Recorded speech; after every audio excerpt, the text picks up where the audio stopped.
round of Indonesia's presidential election shows that candidate Susilo Bambang Yudhoyono has more than 50% of the votes.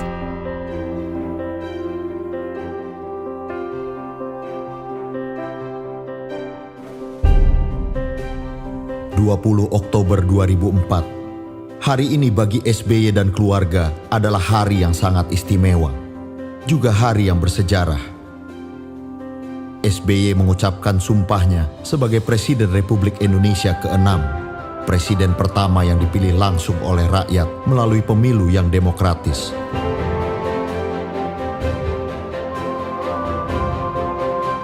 Demi Allah, saya bersumpah akan memenuhi kewajiban Presiden Republik Indonesia dengan sebaik-baiknya dan seadil-adilnya, memegang teguh Undang-Undang Dasar dan menjalankan segala undang-undang dan peraturannya dengan seluruh-seluruhnya, serta berbakti kepada nusa dan bangsa.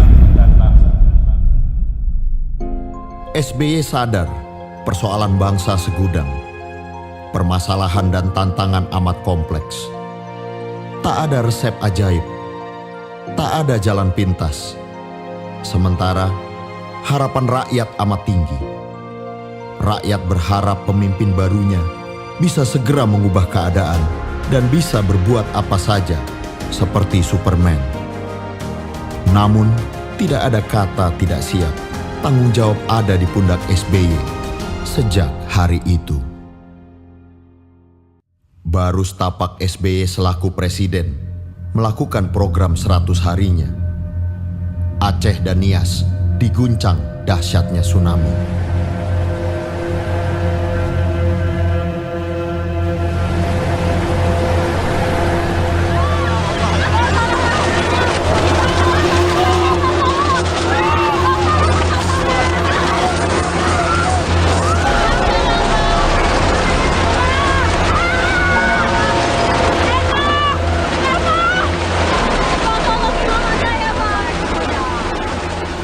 Bencana tsunami tersebut adalah bencana alam terbesar di awal abad 21. Dengan korban jiwa, harta benda, dan kerugian infrastruktur yang sangat besar. More than 11,000 people are now thought to have been killed in southern Asia after an undersea earthquake sent enormous waves rolling across the Indian Ocean.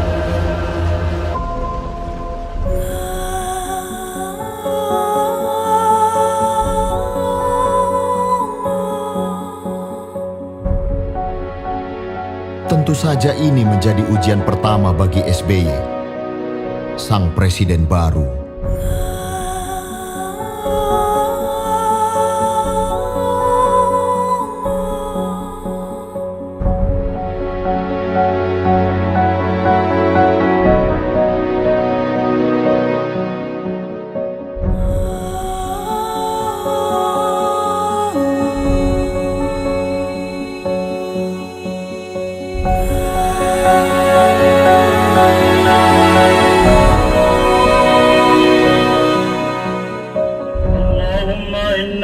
عفو كريم حليم تحب العفو فاعف عنا يا كريم اللهم اغفر لهم وارحمهم وعافه واعف عنهم. Situasi krisis memang membutuhkan manajemen krisis dari pemimpin yang tanggap. Selain itu, untuk melakukan operasi tanggap darurat yang kemudian dilanjutkan dengan rehabilitasi dan rekonstruksi pasca bencana, diperlukan kepemimpinan dan manajemen yang tangguh dan handal, termasuk kepemimpinan dan manajemen krisis. Apalagi waktu itu konflik bersenjata Aceh yang telah berlangsung lebih dari 30 tahun masih berkecamuk. Mengenang semuanya ini, SBY bersyukur kepada Tuhan dan berterima kasih kepada semua pihak yang bekerja luar biasa sehingga semua ujian besar itu dapat diatasi dan dilaluinya.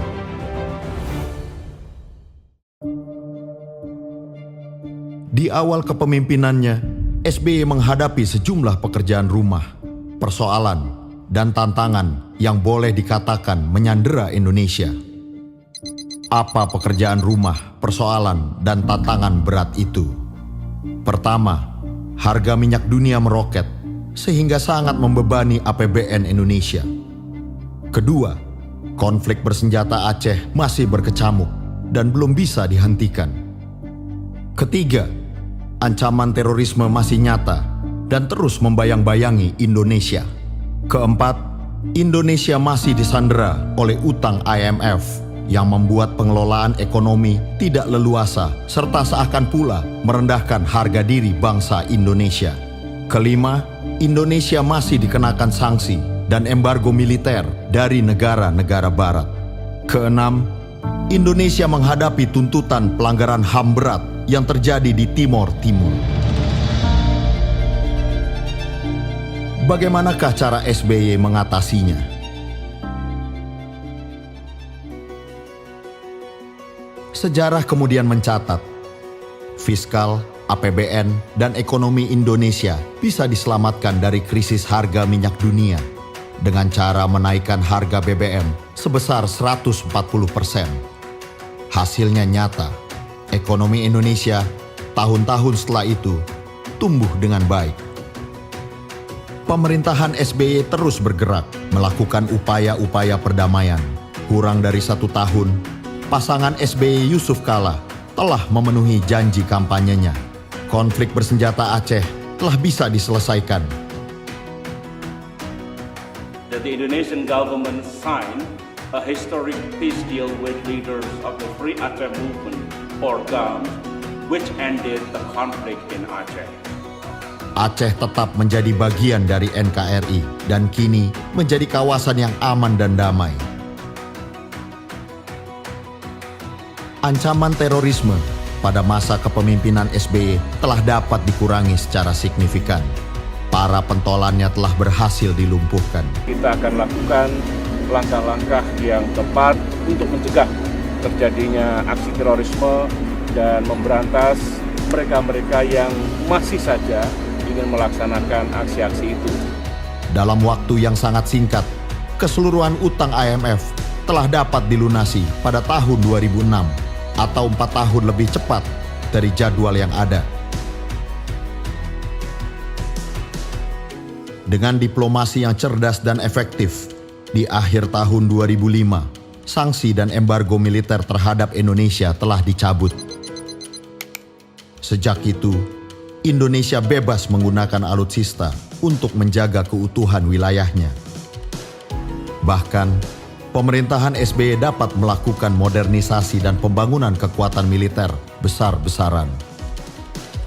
Kapabilitas dan kekuatan Polri juga dibangun secara signifikan.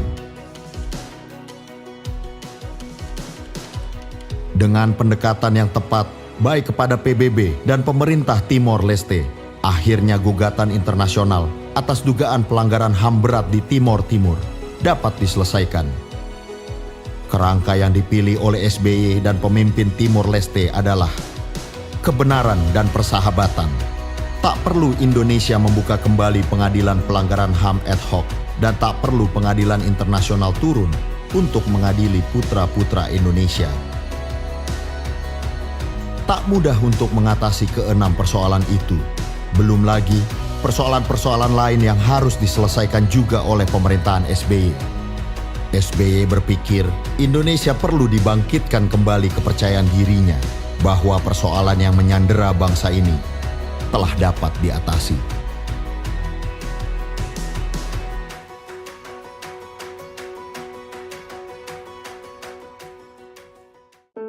Kendati dengan jujur, SBY mengakui tidak semua sasaran pembangunan ekonomi dapat dicapai. Artinya, ada yang tidak berhasil, tetapi sejarah mencatat berbagai sukses dan prestasi yang diraih oleh pemerintahan yang dipimpinnya.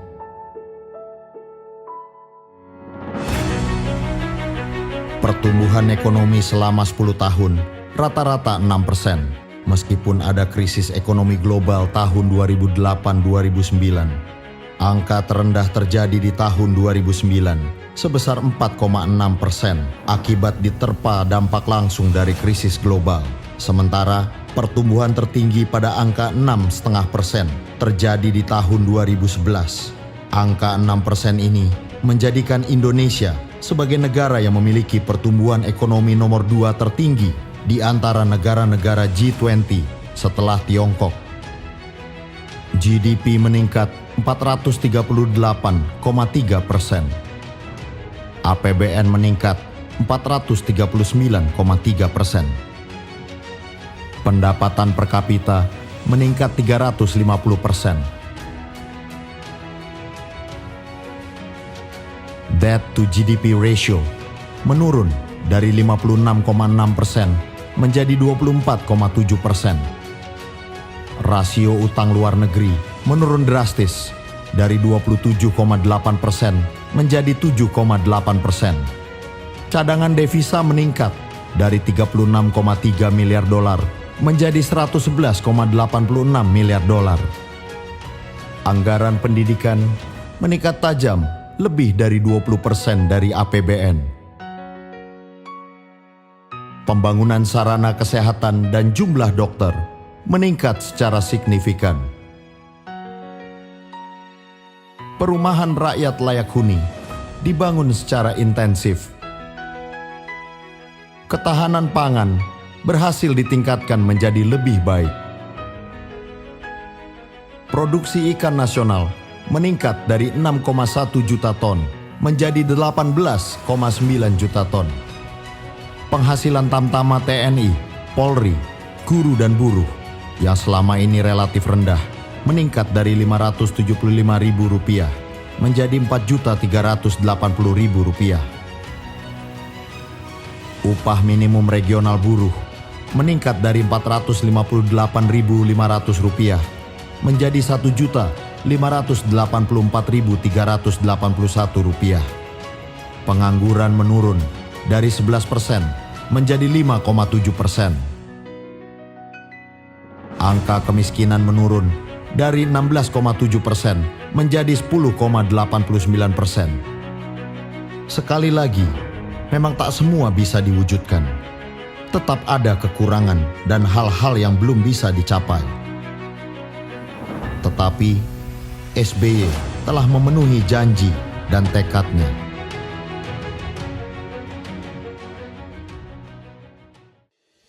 Selama 10 tahun pemerintahan SBY, paling tidak ada 3 tekanan dan gejolak ekonomi yang tergolong berat.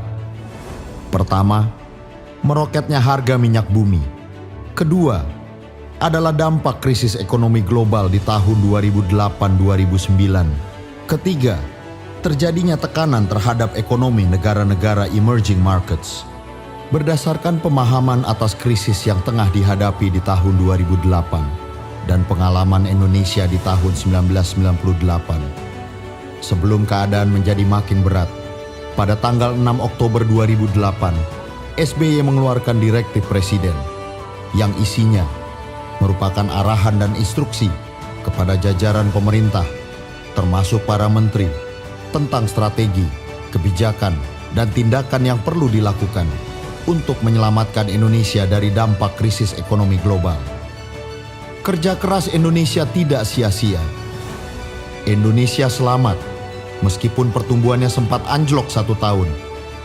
Namun, tahun berikutnya bangkit kembali, bahkan dengan angka yang spektakuler.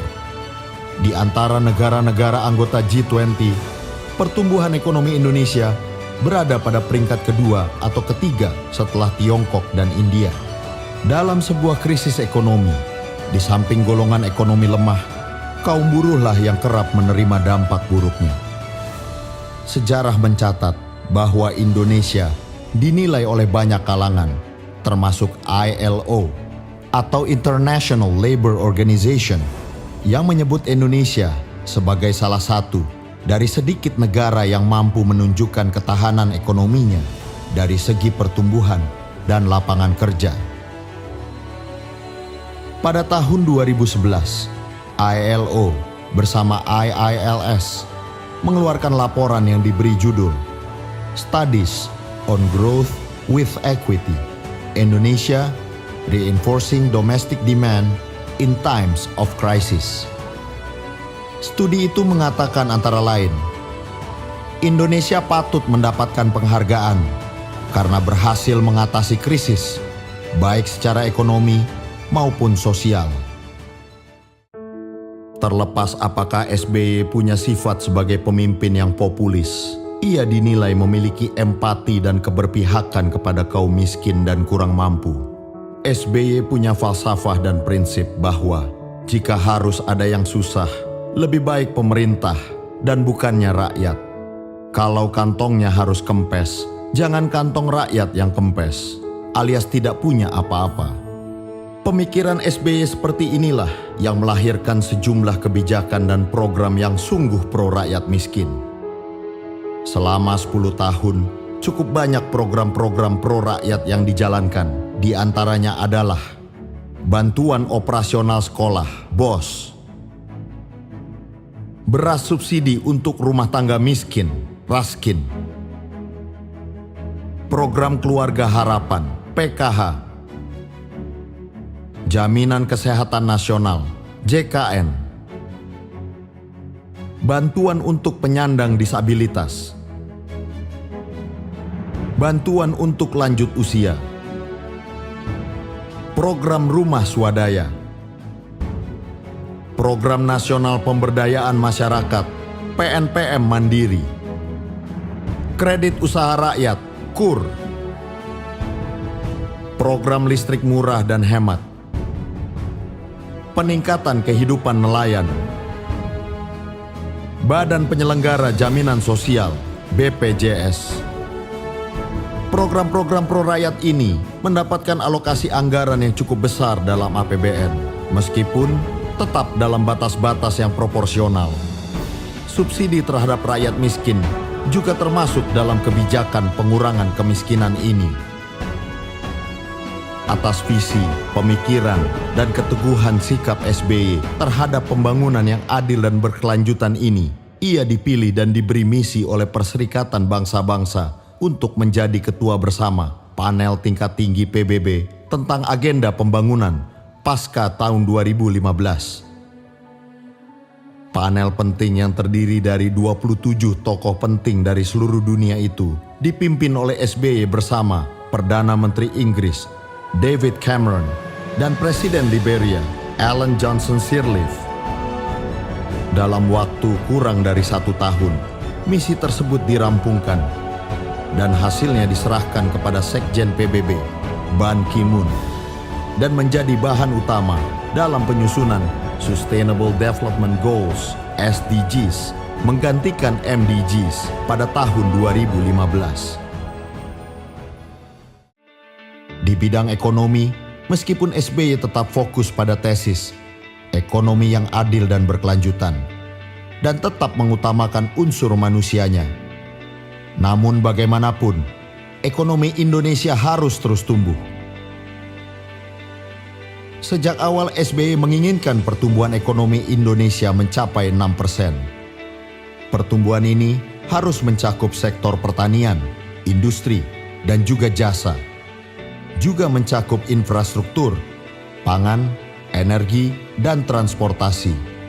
Dan yang tidak kalah pentingnya, pembangunan ekonomi harus terjadi di seluruh wilayah Indonesia. Pada tahun 2011, SBY meluncurkan Master Plan, sebuah rencana dan program strategis jangka panjang 2011 hingga 2025 yang kemudian diberi nama MP3EI.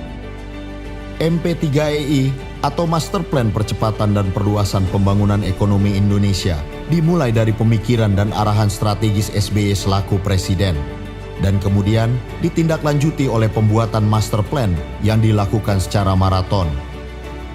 Proses pembuatan MP3EI melibatkan jajaran pemerintahan pusat, pemerintahan daerah yang diwakili oleh para gubernur, Komite Ekonomi Nasional (KEN), Komite Inovasi Nasional (KIN), para ekonom, jajaran BUMN, jajaran dunia usaha swasta, serta unsur media massa.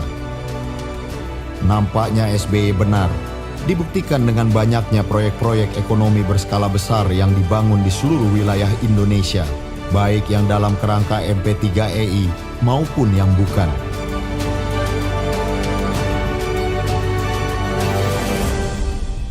Total investasi seluruh infrastruktur MP3EI adalah 4.662,89 triliun rupiah yang dibagi dalam 6 koridor.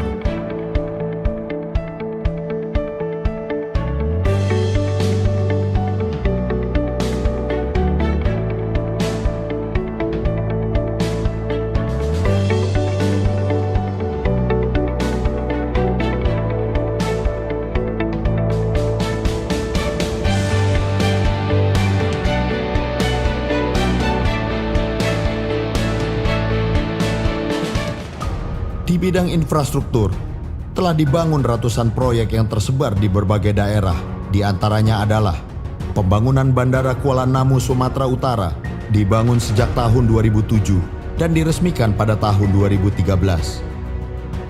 Pembangunan MRT North-South di Jakarta dibangun sejak tahun 2013 dan diresmikan pada tahun 2019. Pembangunan Bandara Kertajati Majalengka dibangun sejak tahun 2013 dan diresmikan pada tahun 2018. Pembangunan Terminal 3 Bandara Soekarno-Hatta Jakarta dibangun sejak tahun 2011 dan diresmikan pada tahun 2016. Pembangunan Pelabuhan Internasional Maloi Kutai Timur dibangun sejak tahun 2013 dan diresmikan pada tahun 2017. Pembangunan Jembatan Pulau Balang Balikpapan dibangun sejak tahun 2013 dan diresmikan pada tahun 2019. Pengembangan Bandara Ngurah Rai Bali dibangun sejak tahun 2011 dan diresmikan pada tahun 2013. Pembangunan jaringan backbone serat optik di Papua Maluku dibangun sejak tahun 2014. Pembangunan Bendungan Jati Gede dibangun sejak tahun 2011 dan diresmikan pada tahun 2015. Di bidang energi, utamanya listrik, telah dibangun berbagai proyek pembangkit tenaga listrik sehingga kapasitas listrik nasional meningkat secara signifikan sebanyak 2 kali lipat dari sekitar 25.000 MW menjadi sekitar 50.000 MW. Proyek di bidang energi diantaranya adalah pembangunan PLTP Sarula 1 di Sumatera Utara, dibangun sejak tahun 2011 dan diresmikan pada tahun 2018. Pembangunan PLTU Pacitan 2 kali 315 MW dibangun sejak tahun 2007 dan diresmikan pada tahun 2013. Pembangunan PLTU Kaltim 2 kali 100 MW dibangun sejak tahun 2011 dan diresmikan pada tahun 2016. Di bidang transportasi telah dibangun berbagai proyek, diantaranya adalah pembangunan Jalan Trans Sumatera sepanjang 1.580 km dibangun sejak tahun 2012. Pembangunan Jalan Tol Trans Jawa total 72 km dibangun sejak tahun 2011 dan diresmikan pada tahun 2014. Kereta api Bandara Soekarno-Hatta Express dibangun sejak tahun 2014 dan diresmikan pada tahun 2018. Pembangunan Jalan Tol Depok Antasari Jakarta dibangun sejak tahun 2008 dan diresmikan pada tahun 2018. Pembangunan Terminal Multipurpose Teluk Lamong, Jawa Timur dibangun sejak tahun 2010 dan diresmikan pada tahun 2015. Secara nasional, transportasi darat, laut, dan udara meningkat secara signifikan. Untuk transportasi darat, pembangunan jalan dilakukan secara intensif. Pembangunan jalur kereta api sepanjang 1.360 km. Untuk transportasi laut, dilakukan penambahan 90 unit kapal penyeberangan dan 33 unit kapal perintis.